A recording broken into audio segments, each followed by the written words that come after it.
Good morning, guys. So I wanted to come on here while my child is still sleeping. I wanted to talk about something that is like in pop culture right now. Something that is getting a lot of attention is what is called the alien love bite.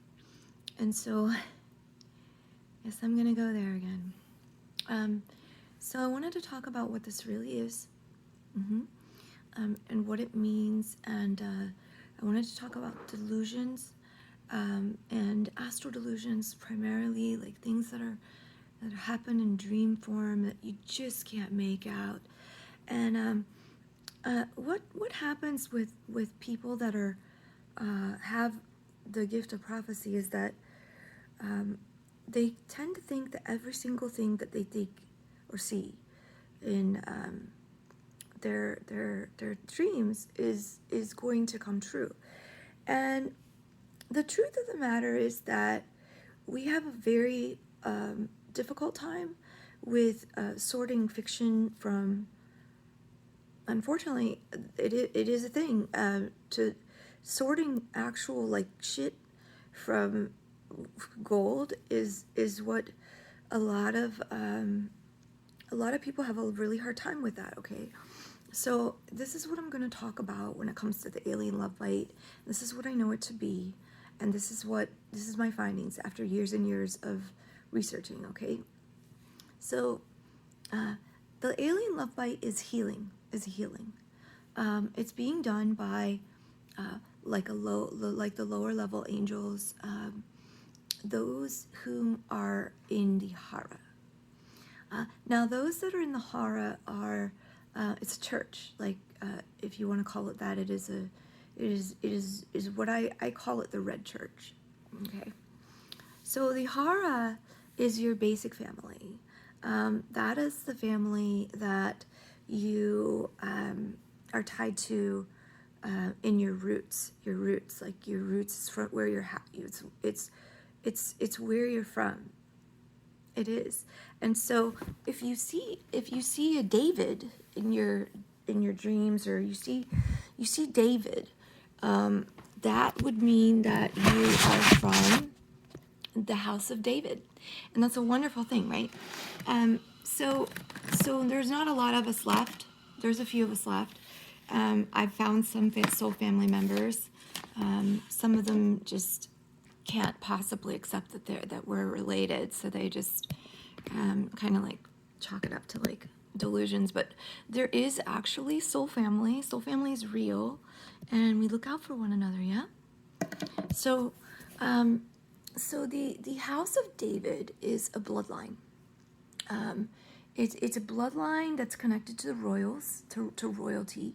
And if you are from the house of David, usually that means that you have some Templar blood in you. And Templar blood is it is a sacred bloodline. It is a sacred bloodline, and it is in all intents and purposes, it is the Holy Grail. So that's why it's really important to take care of yourself spiritually, and to keep yourself in a high vibration, because a lot of us have, some very interesting manifestation properties and potentials. And so here's what I wanted to say about the twin flame and love bite thing, and I hope that this will help you. I know a lot of you out there are not Bible readers, but I would strongly suggest taking a look at the Bible for beloved worship. So beloved worship was Song of Solomon, and there's a lot of beloved worship in the Bible, and this kind of worship was frowned upon by God because of the prospect of people losing their lives to it. And the reason why was because it was idolatry. And there is one sin that actually kills you in the Bible, and it is idolatry. And so it doesn't kill you physically; it kills you spiritually.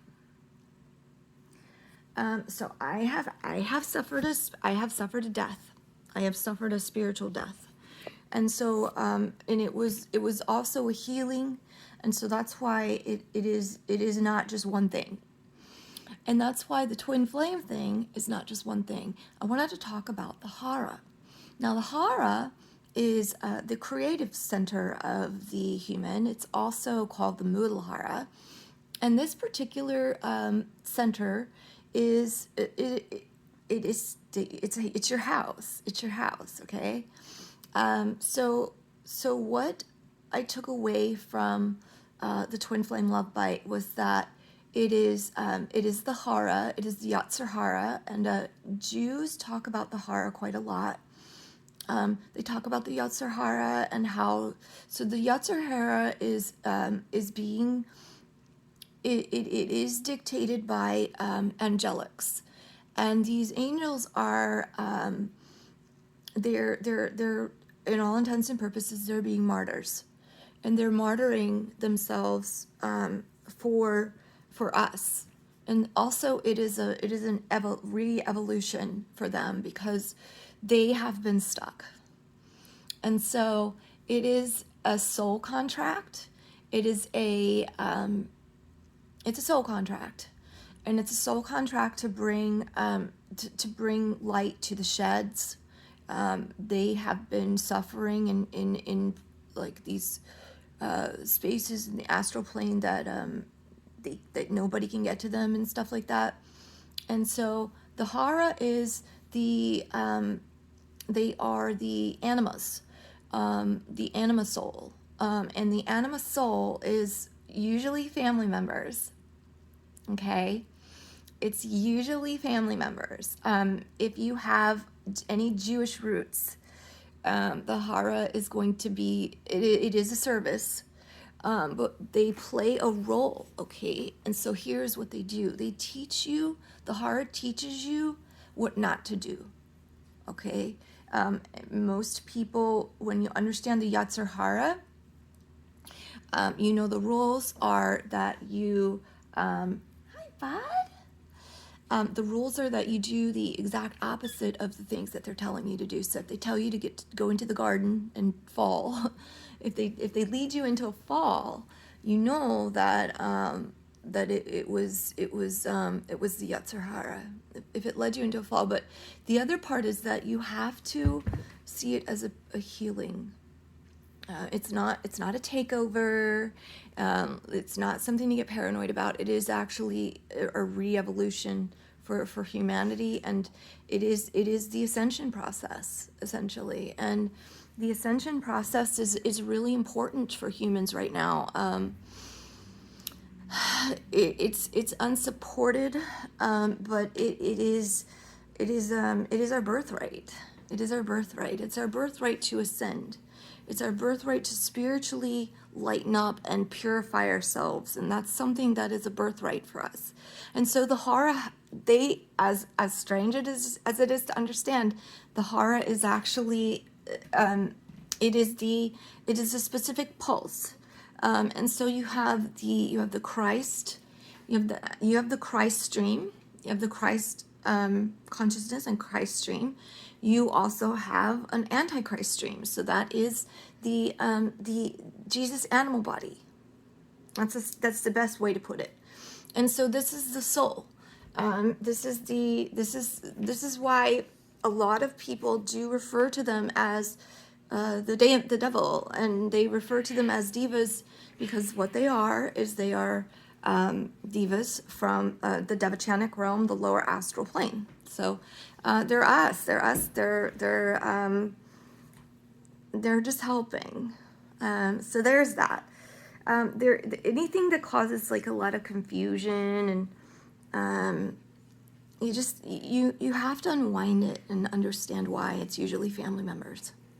It's usually spirits that are your family members that haven't been able to move on for whatever reason. And so it's really important to check into your roots, your family roots, and who's died, because a lot of times it's family members. It's family members that have gotten stuck. And so there's no evil plan to destroy the world. It's nothing like that. It's that we're helping, like, we're helping the stuck souls to move on. And sometimes those are birth contracts, or like they're promises, to be there for somebody, to move them up, when they get stuck, to go into the astral plane and actually literally like do a recon. And that's part of Christ's mission, actually, is the recon mission for the stuck souls. And so anyone who's kind and sweet and generous, you might get called to assist, and it's not a bad thing. So anyway, that is my take on the twin flame thing. Don't overthink it. Some of us are being called to assist, and that's truly what it is. If you look at, the other thing I want to say about the twin flame thing is that the twin flame thing is nothing new. If you look at King David, look at his writings, the things that he says about being satisfied with my likeness, it was written about many, many, many moons ago. It's beloved worship. It's from the Song of Solomon, and it's nothing new. In terms of reading the Bible and finding the twin flame thing in the Bible, you will find twins in the Bible. Usually that is called the astral double or the Corrine. So just do some research in the Bible to like read about the strong delusion and things like that. The things that get sent to us sometimes are for teaching. They're for learning, and they're for spiritual learning. They're like putting training wheels on people to see, like, okay, like, we're gonna put some training wheels on her. Let's give her this, this divine, and let's see how she does. And so some of us are being called to be tested, and so that's kind of what I took from it, was that we're all going through this thing with the beloveds, and I believe what it is I believe it's the House of Solomon, and I believe it's the Davidic line. I think they're just trying to move up, and they're using the twin thing because it's easy. It's easy to appeal to somebody with their likeness, right? It's also easier to teach, like God uses it as a teaching tool, as a teaching device. That is it. That is all I have to say about it. If anybody has any questions or wants to talk a little bit further about it, I'm more than happy to help anyone going through it. But I am here to help. I am here to help and assist. All right, well, thanks, guys, and you have a wonderful rest of your day. Enjoy the snow if you have any. Bye.